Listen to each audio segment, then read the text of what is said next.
to the MMA Fan Podcast. Ladies and gentlemen, I give you Stu and Blake. Hello and welcome to the MMA Fan Show. I am Blake Harrison. Joining me as always is Stuart. Hello.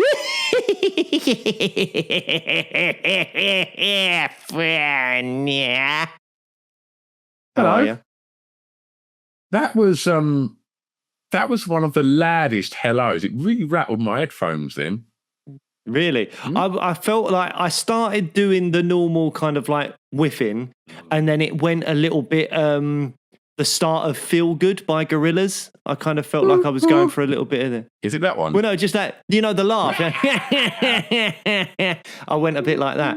Yeah. Yeah. I wish after whiffing you just went, ooh, ooh.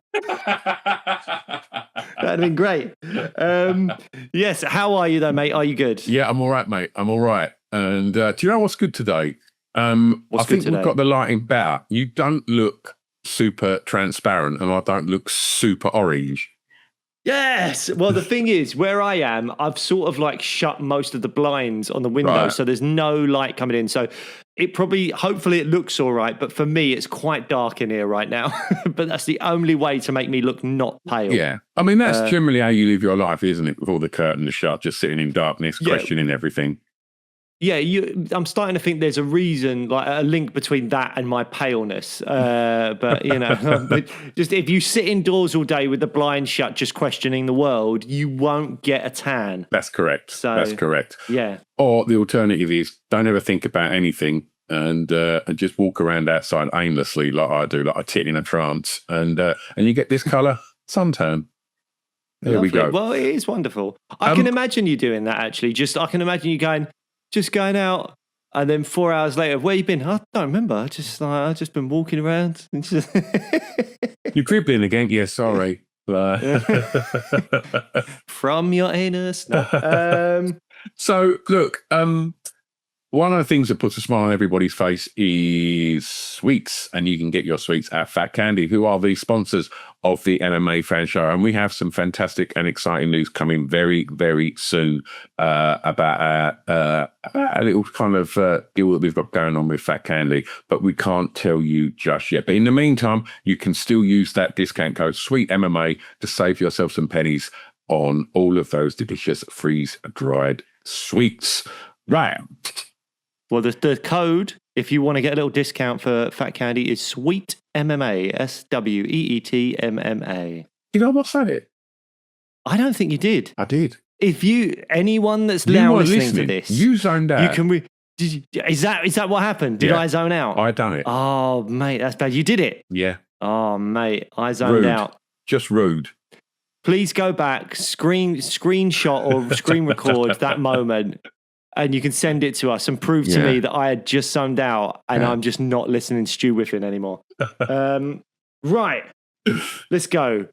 Post 318. BMF action. BMF. I mean, for me, it delivered. I think so. I think it was a really good card, actually. I think you were right to think that on paper there wasn't much going on. And we're also going to hold our hands up here. I think this is the first show since the inception of the podcast where we have not done a preview to a pay-per-view event. Correct. We did our listener questions episode and some news. And I was away. I was in glamorous Dorset for a few days. And we didn't get the chance to do a preview show. But I think there was part of me that was thinking, look, yes, it's Poirier's big night. Yes, there are some fun fights on the card, including the main event. It's going to be fun. But ultimately, there's not much at stake. There's not like huge implications going forward for this fight or that fight or anything like that. And I would stand by that. However, if you're watching UFC 318 just for the love of two human beings getting in a cage and fighting, it massively delivered. There was some cracking fights on this card. You could argue there's 2 fight of the year contenders on this card, I think. And neither of them, funnily enough, won fight of the night, which is insane to me. But yeah, so how did you felt the card overall absolutely delivered? Do we start with the main event? I think so. Because, what I think that the UFC done really well here was really honor the work and the sacrifice that Dustin Poirier has made for that organization. And I Agreed. thought they'd done a really good job of that. I thought the little montage thing afterwards was really nice. I mean, was this arguably the best retirement package, whatever you want to call it, that the UFC have ever done? Getting to fight in his hometown for a belt, and then gets the kind of all of the kind of accolade afterwards as well. Max being the absolute gent that he is, just going, thanks everyone, this is his moment. And I loved that from Max. Yeah. And we will talk about Max obviously in a bit. But I think the only thing I could compare it to is Robbie Lawler. Obviously, Robbie did not fight for a belt. It wasn't that they took him to his hometown. But the fact that he was an underdog, won his fight, knocked out Nico Price, and then they had that brilliant package at the end, it was emotional. And I think this was emotional as well. I think the UFC obviously went to more effort for Dustin by taking him back to his hometown, a place they hadn't been to for about 10 years, putting him in the main event of a pay-per-view with a belt on the line.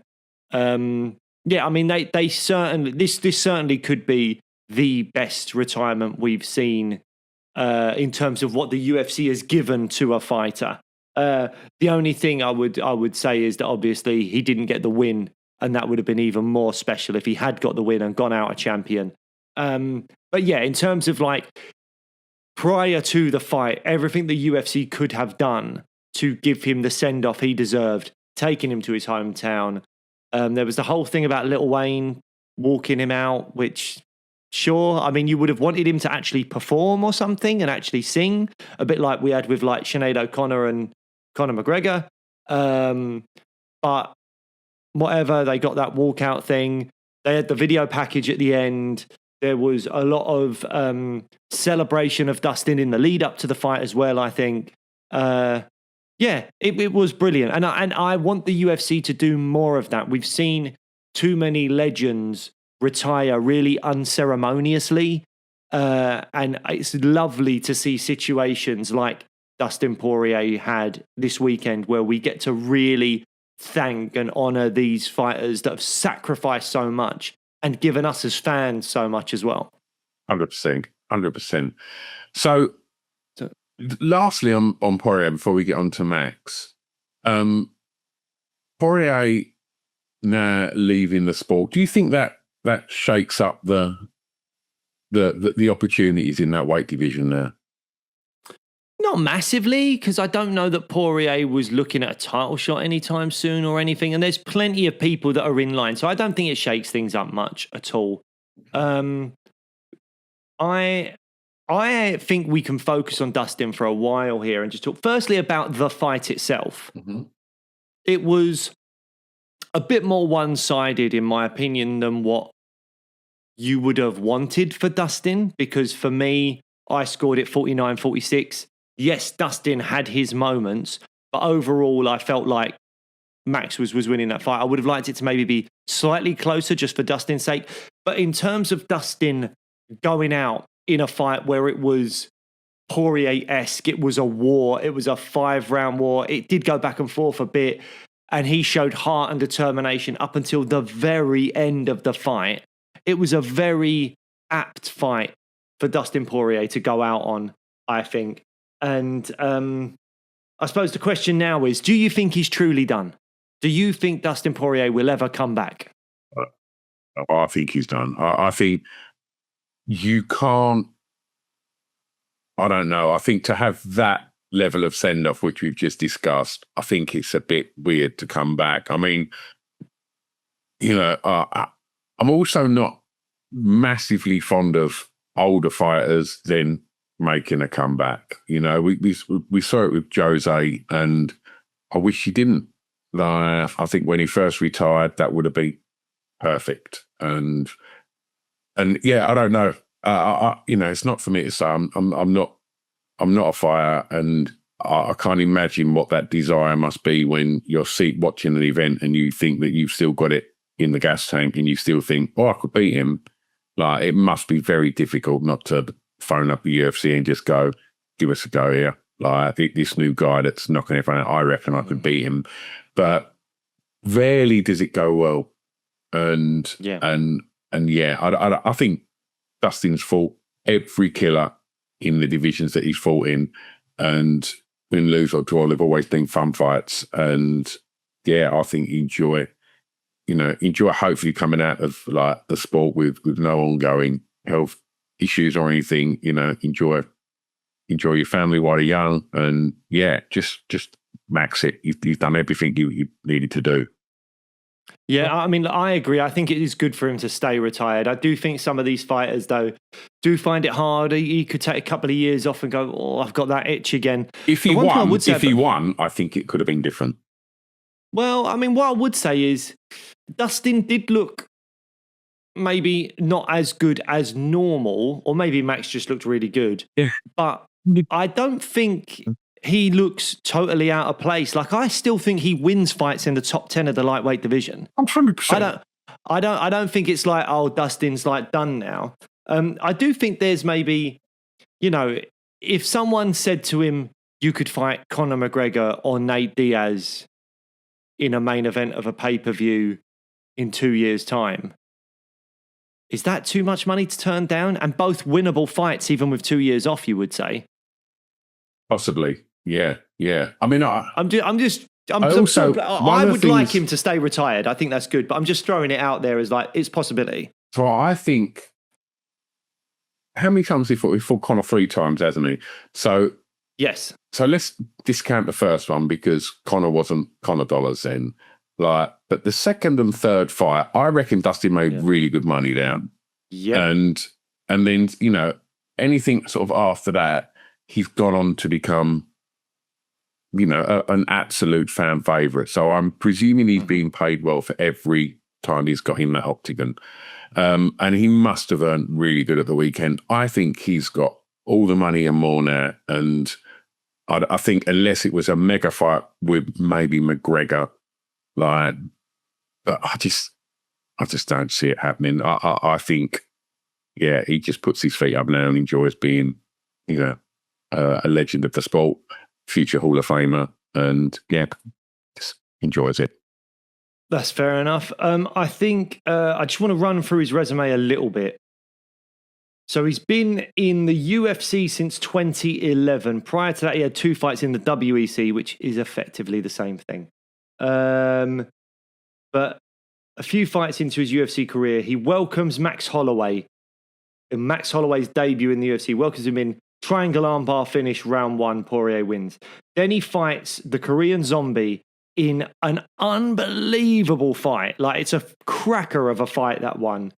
And loses in the 4th round to Korean Zombie. Comes back with a win. Then loses to Cub Swanson on a decision fight. Cub Swanson, again, one of our favourites. I love Cub Swanson. He's then got a win over Diego Brandao. Another win. He goes on a 3-fight win streak. Loses to Conor McGregor round 1. Then he comes back again. Diego Ferreira, who is someone that has been in and out of the top 10, top 15 for a long time now. Yancy Medeiros, Joe Duffy, who famously beat Conor McGregor back in the Cage Warriors days, whatever it was. King Green, he's got a win over. Then he has a random loss to Michael Johnson. And shout out Michael Johnson, who was on this card rolling back the years as well. Round 1 knockout. You're like, oh man, how did that happen? Lost to Michael Johnson there. Then he goes on a great run. Jim Miller, a weird no contest with Eddie Alvarez because of an illegal knee. Then a win over Anthony Pettis, win over Justin Gaethje. Again, all of these are finishes, by the way. Anthony Pettis, finish round 3. Justin Gaethje, finish round 4. Eddie Alvarez, finish round 2. And then he wins the interim, it was the interim, wasn't it? Lightweight belt against Max Holloway in their second fight in what was an unbelievable fight. That fight was incredible, that second fight they had. Beats Holloway by decision. And Holloway at the time was a featherweight champ and was on an unbelievable undefeated run himself. Then he fights Khabib and loses. And no shame in that, everyone loses to Khabib. Then he goes on another 3-fight win streak. Dan Hooker in, again, an absolutely unreal, like, fight of the year contender fight. Conor McGregor, round 2 win, and then Conor McGregor, round 1 win, whereas obviously McGregor broke his leg. Then he gets his title shot against Charles Oliveira, loses, comes back, beats Michael Chandler, then fights for the BMF belt against Justin Gaethje, again, boom. Then this time he loses, so they're 1-1. Then when everyone's like, maybe Poirier's done now, there's lots of narrative about Poirier being done, and then he comes back and he beats Benoit Saint-Denis, who at the time was looking phenomenal. And in that first round, Benoit Saint-Denis was smashing Poirier. And then Poirier comes back. And then he fights again for the belt, loses to Islam Makhachev. And then in his retirement fight, and by the way, gave Islam Makhachev one of his toughest fights. Outside of that first Volk fight for Makhachev, that's probably Makhachev's toughest fight, was that one against Poirier. And then Max Holloway, unanimous decision loss for the BMF belt.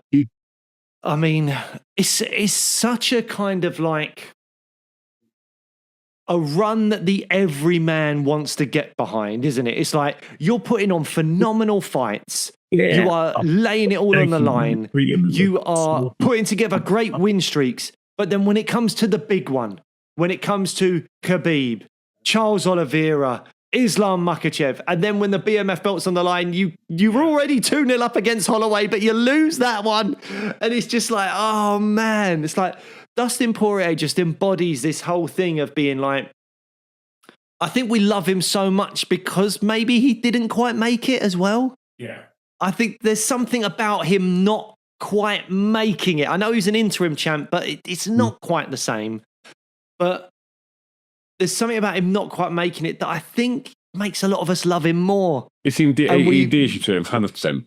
100%. And then on top of that, you've got everything he is outside of the cage. He seems to be a loving husband, a loving father. He's been with his partner since before he got into the UFC. He's been with his partner for such a long time.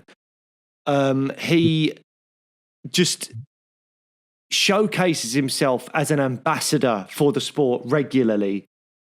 Not to mention as well, the Good Fight Foundation, where he's raising money for causes regularly, selling fight kit, teaming up with Khabib or whatever it is, trying to get money, when obviously with the Conor fight as well, putting money towards his charity and doing good for his community. Like, he is a stand-up guy. He's one of the guys that, like, when you get people that don't understand MMA or don't know much about MMA talking about, Dana White or Trump or Conor McGregor, John Jones, stuff like that, you go, yeah, I hear you, but what about the Dustin Poiriers of the world?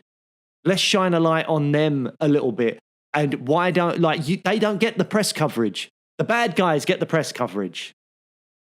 And that's what is shown to the world as like, oh, that's what this sport is. But actually, if people were fair, they would be shining a light on the likes of Dustin Poirier and going, no, this is also what this sport is.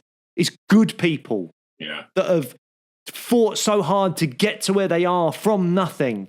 And then they're giving back to their communities in a really meaningful way. And I just think that needs highlighting more. And if you are one of the people out there, and I'm one of them, that socializes or has friends or is in a job where most people don't understand the sport of MMA, and they will look to the headlines of Conor, Dana, John Jones, all these things, Dustin Poirier is one of our guys that we can say, you don't know, because there's this type of person in the sport as well. And the sport is not necessarily what you think of it, because people like him are also and a Max part of Holloway, the sport. And Max Holloway, for sure. Before we get on to Max, is Dustin Poirier the best fighter to never be an undisputed champion? If you need help with this, because I haven't thrown this, there's some names I'll throw at you. Yoel Romero, Alexander Gustafsson. Dan Henderson's a weird one because he was a champion in Pride, and Pride had the prestige of the UFC when Dan Henderson was fighting in it. I'm trying to think if there's any more.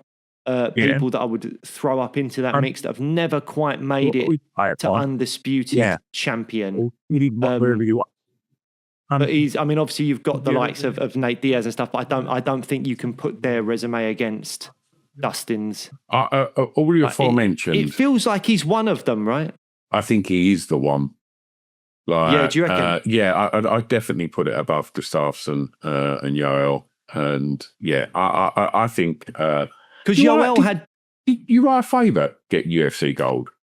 He was a WEC champion, which again, it's sort of the same thing to newer fans. The WEC and the UFC is sort of interchangeable because the UFC didn't have the lower weight classes.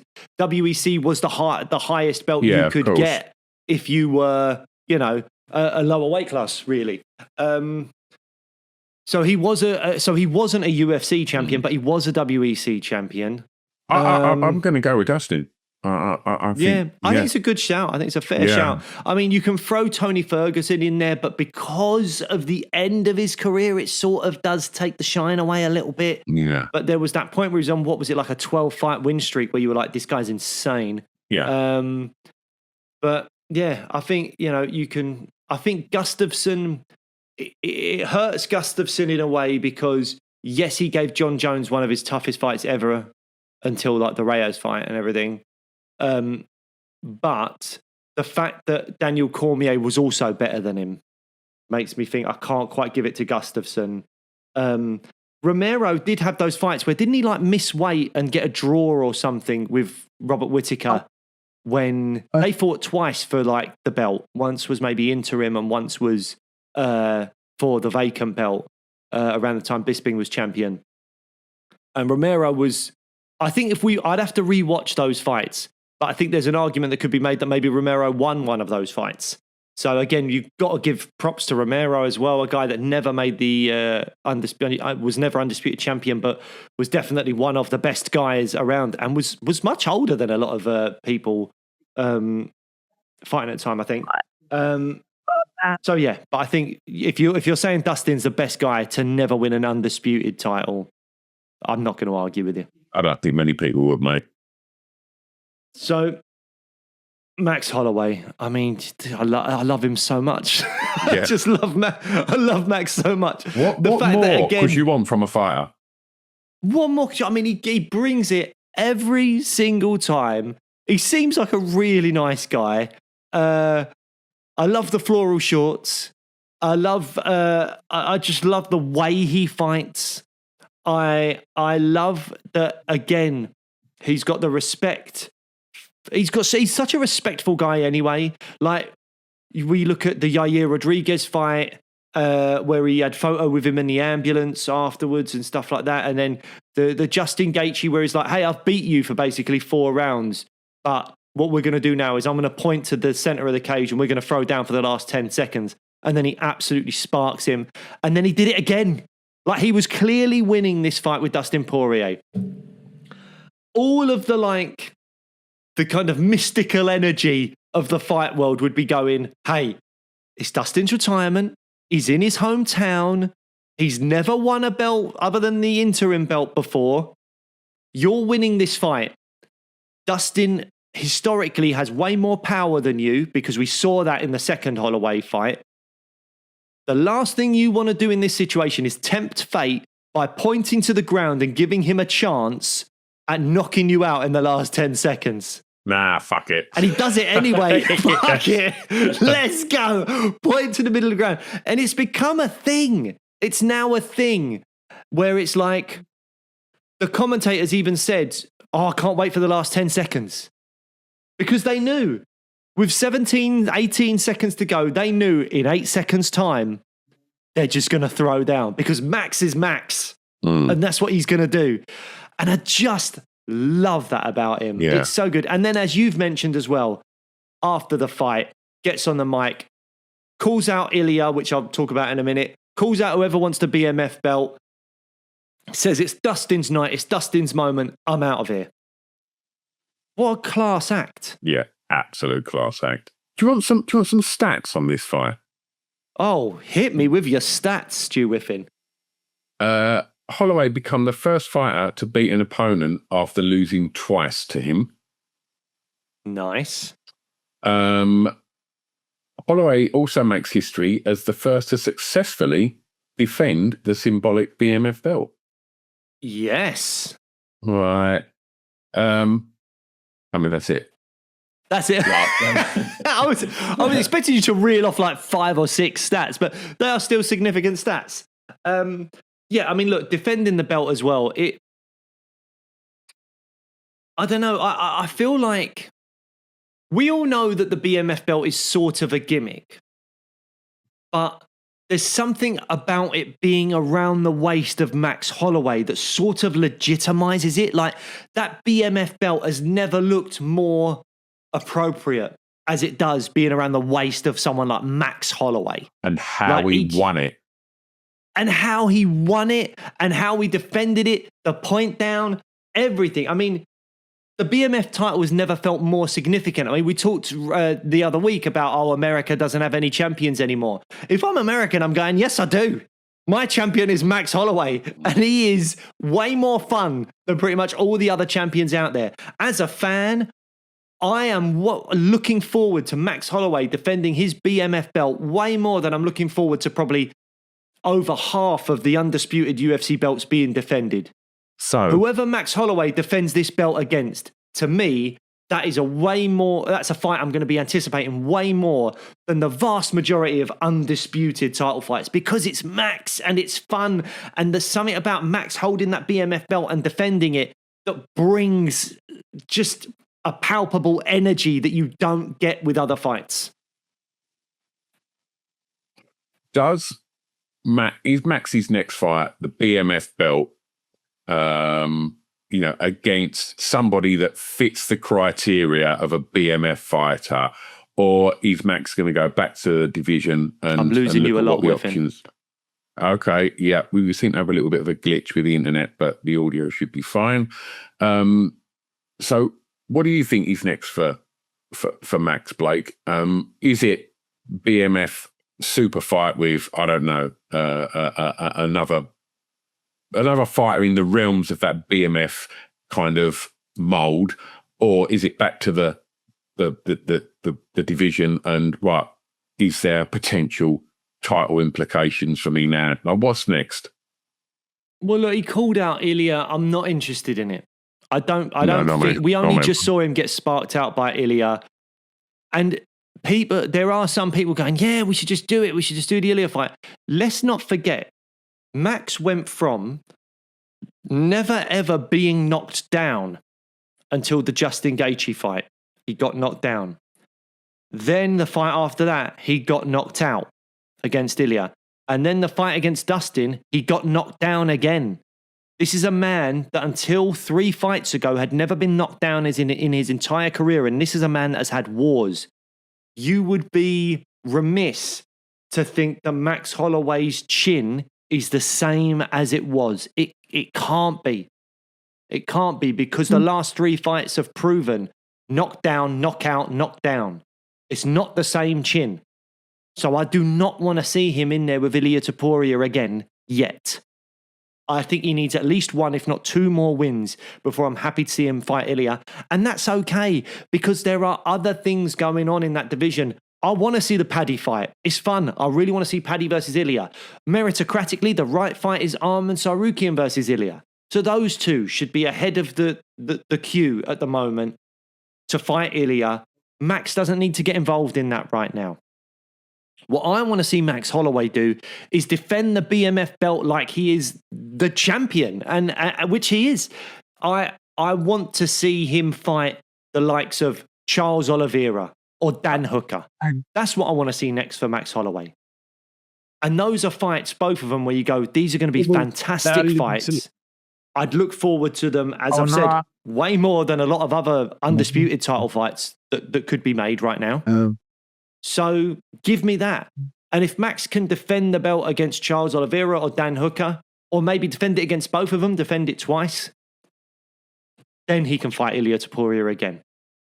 But Max is in a great spot, because it's like, you don't need to go for the undisputed belt. You're well loved, you're well paid, and you've got a belt wrapped around you. You can headline pay-per-views and earn that pay-per-view money. So you're good. Just keep doing that. That's what I'm interested in as a fan. What about you? What do you want to see? Fighting Elias Poirier, I do not want to see that. I think fight. When I sort of said about the fighters that are in the mold of the BMF, it's Oliveira and it's Hooker, and don't get me wrong, I think you could maybe throw Conor McGregor in that mix, but I don't think we're going to see him fight again anyway. But I think if he was to come back and there was any kind of belt thrown around, it would be that. But yeah, and I think that's where the fun fights are, and that's where I think Max clearly shines brightest, and that's what we want. So yeah, absolutely fantastic. What an absolute legend. And I don't think I could. I didn't care who won of the weekend. Didn't care, because they're both just absolute prime examples of what fantastic people do compete in mixed martial arts, and it does make other fighters that might be sending pictures of their ding dongs to rappers and stuff like that even more bleak and tragic. And it's a shame that more of the press don't write about the class act that he's into and how that went down at the weekend, and all the stuff after the fight had just good people, absolute ambassadors for the sport, and Hall of Famers. Yeah, legends. Right. Paulo Costa versus Ron Kopylov. Enjoy that? Yeah, it was a good fight. It was all right. I think it came after an incredible fight. So, but it was still a decent fight. I think it was the best Paulo Costa's looked in a really long time. 100%. It's definitely a bit more vintage Costa. Yeah, it was the best he'd looked for a long time. In terms of going forward, the beef with Khamzat is real, and Paulo Costa is a name, but I don't think if Khamzat beats Dricus that you can give Paulo a title shot. I mean, stranger things have happened. I wouldn't put it past the UFC, but I think he's got to get at least one more before they do something like that. And again, there is a queue. You've got Borralho versus Imavov coming up. The winner of that should be fighting for the belt. I mean, if Michael Venom Page beats Jared Cannonier, that's probably a good shout for someone that could then be one away from a title shot. So, yeah, you got Renier de Ridder. If he beats Robert Whittaker, then Renier de Ridder has got a good shout at being next for a title shot as well. So I don't think Costa can jump the queue. But the beef with Khamzat does give him a chance, because the UFC likes storylines, and you never know if someone drops out and it's like, oh, we got 2 or 3 weeks notice. Who do we call? Paulo Costa's a good one to call. He's also a fresh matchup for Dricus, if Dricus were to win. But I think actually what's more likely is if Khamzat loses to Dricus, you make Khamzat v Costa. Yeah. That is dead on. So Paulo Costa has played a really good game. He's given the best performance he's given in a long time. And then on the mic, he set something up where it's like, if Khamzat's the champ, I'm in the conversation, but I'm probably not getting the shot. But if Khamzat loses, I get a massive fight against Khamzat Chimaev, because there's no reason why the UFC don't make that fight if Khamzat loses. So to me, I think Costa's done like A+ all around for his night's work on Saturday. Absolutely. D-Rod, Kevin Holland. Boy, this was such a fun scrap. Like, I'm really looking forward to going back and rewatching this fight. The next time D-Rod and Kevin Holland have a fight book, I'm going to be like, oh, I need to go and rewatch some of their fights so I know what to expect. Oh, I'm just going to go and watch that fight for fun. Even if their opponent is nothing like the other one, I'm just going to go, I just got to go and rewatch that one. It was a proper old school scrap. You could see they were getting tired, but they weren't giving up, just swinging. And it was great fun, man. And it's, it's a big win for D-Rod, I think. But having the name Kevin Holland on your record is, it's the biggest name that he's beaten. Was he? Am I right in saying was he an early matchup for Ian Gary? Who, D-Rod? Yeah. I think D-Rod's lost to Ian Gary. Was that the head kick? Can't remember. Yeah, I think Ian Gary head kicked him. But yeah, like super fun fight, and props to Kevin Holland. I think he's fighting tonight as well. Well, didn't he want to try and get 7 fights in a year in, and that was his number, like 4 or 5 or something like that. And so I don't think he's going to be given another one. Well, after that, he needs a break. Yeah. They both do. Yeah. After a fight like that, they need a break. But I love Kevin Holland's attitude of just like, I'm not going to fight for a belt. I'm not really interested. I just want to make loads of money and fight loads. Yeah. And I'm like, I respect that so much. The UFC respect that. Yeah, he's the new Donald Cerrone, isn't he? Yeah. He's like, I'm not going to be a champ. That's a great shout, that bloke. Yeah. He's not going to be a champ, but he's going to fight so regularly that the fans will love him. And he puts on fun fights as well. Yeah. He'll lose some, he'll win some, but he's probably on a decent contract because he fights so often that they have to renew his contract so often. He's probably he's probably earning way more money than most of the roster, even though he's nowhere near title contention. Yeah. Well, flicks between weight classes as well. Most fight twice a year, and he clocked 7 already. It's insane. It is insane. In terms of what's next for Daniel Rodriguez, I've got sort of a few schools of thought here with it. Does he break into the rankings? Well, Kevin Holland was like, where was Holland? Was he like 11th, 13th? So yeah, he does break into the rankings because Kevin Holland was ranked. So he will get a ranking. Now, he can fight a young up-and-comer who's also just got ranked by beating Wonderboy Thompson. That's Gabriel Bonfim. Could fight him. Did you think he won that fight, by the way? I don't know that I do think he won that fight. I think I maybe scored that for Wonderboy, but it was close. And then the other one is some kind of give him someone his own age, because D-Rod is like 38 or whatever he is. Gilbert Burns. Gilbert Burns is on a 4-fight losing streak. If you want to give Gilbert Burns... Yeah, give Gilbert Burns a chance to get in the win column. If Gilbert Burns loses to Daniel Rodriguez, 5-fight losing streak, I think you've got to hang it up, mate. But if Gilbert Burns can get a win against a guy that is not the caliber of guys he's lost to so far, then Gilbert Burns is still a top 10-ish, top 15 guy. We can build him back up again or whatever. So there's 2 different ways you can go there.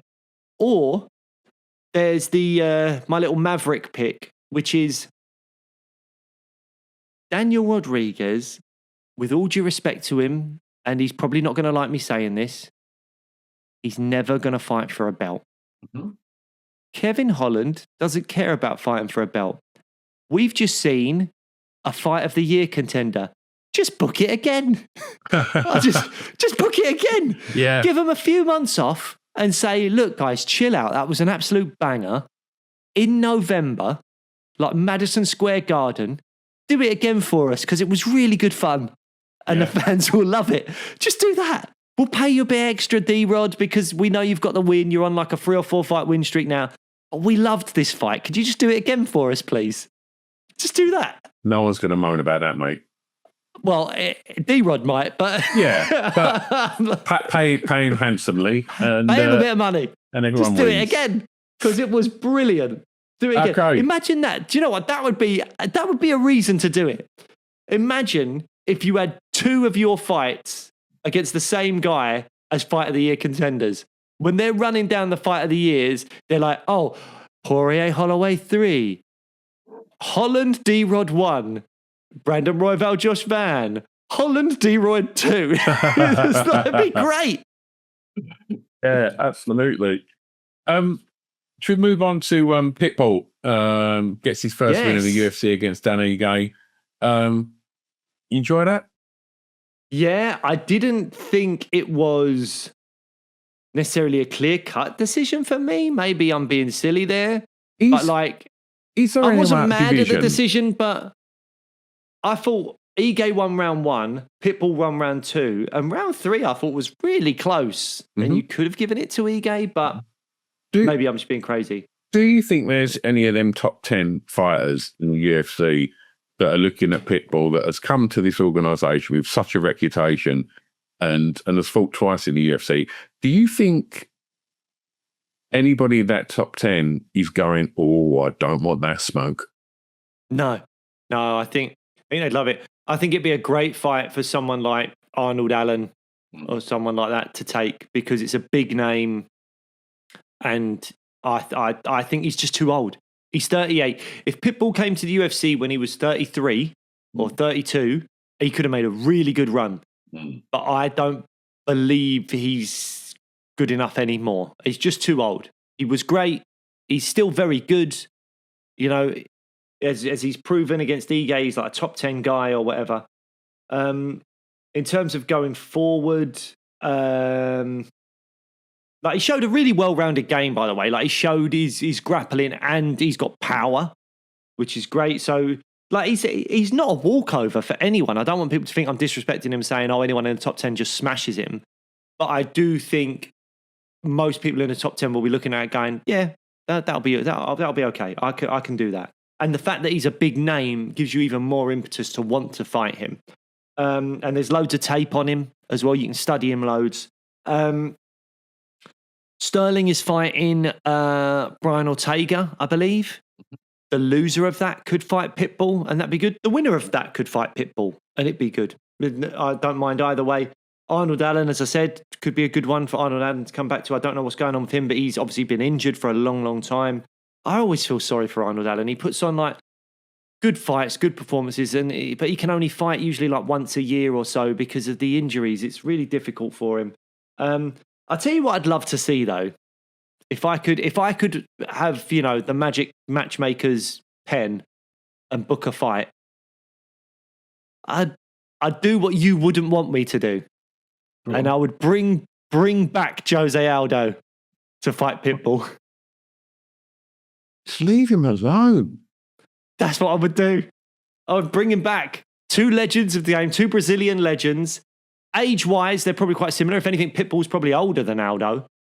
And look, that'd be a super fight. That'd be a sick fight. Aldo versus Pitbull. Yeah. Make it in Brazil. Oh, that would be great. But I think Aldo knows he's done that. Like, I think Aldo still looked good. Like he looked good in the. Didn't he look good in the Zahabi fight? Mm-hmm. Or did he get knocked out? I can't. Or was he winning and then he gassed himself out or something? Yeah, he absolutely blew himself out. He thought he was going to stop him, didn't he? He just absolutely went for it and gassed out. But yeah, okay. I'd watch that fight. What other fights do you want to talk about from the card? Well, we can quickly just mention Michael Johnson, big underdog against Zellhuber. 39-year-old Michael Johnson against 26-year-old win streak now. Zellhuber. Is he? Yeah, well, there you go. Michael Johnson just like rolling back the years. Zellhuber was a huge favourite in that fight, and Michael Johnson put on a really great performance. Now, I've got a confession to make. I did not watch Phillips versus Vinicius Oliveira. Did you watch it? No. Oh, well, there you go. You just don't care. I bet that's a good fight. And Vinicius Oliveira, I know, got the win, and he is looking good. But it was one of those weird moments where I'd been watching the UFC for about 2 hours in the living room, and people were awake. My reason as well. And I was just like, because I watched the main card first, then I watched the prelims from the beginning of the prelims, and I did fast forward a couple of bits and try and flick through, get some results and see some finishes and all that kind of stuff.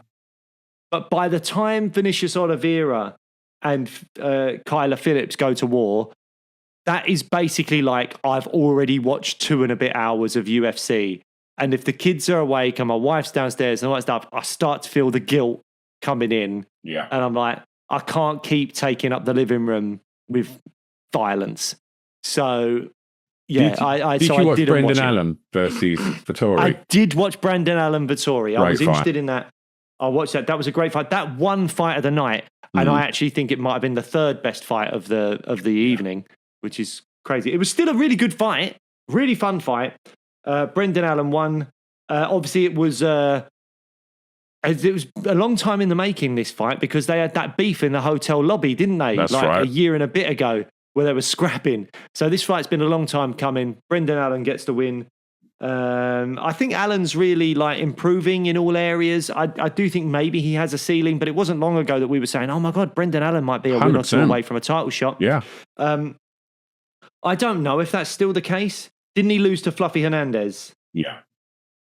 So I do think he's a little way off, but he's going to be ranked 10th. And yeah, he could have a big fight.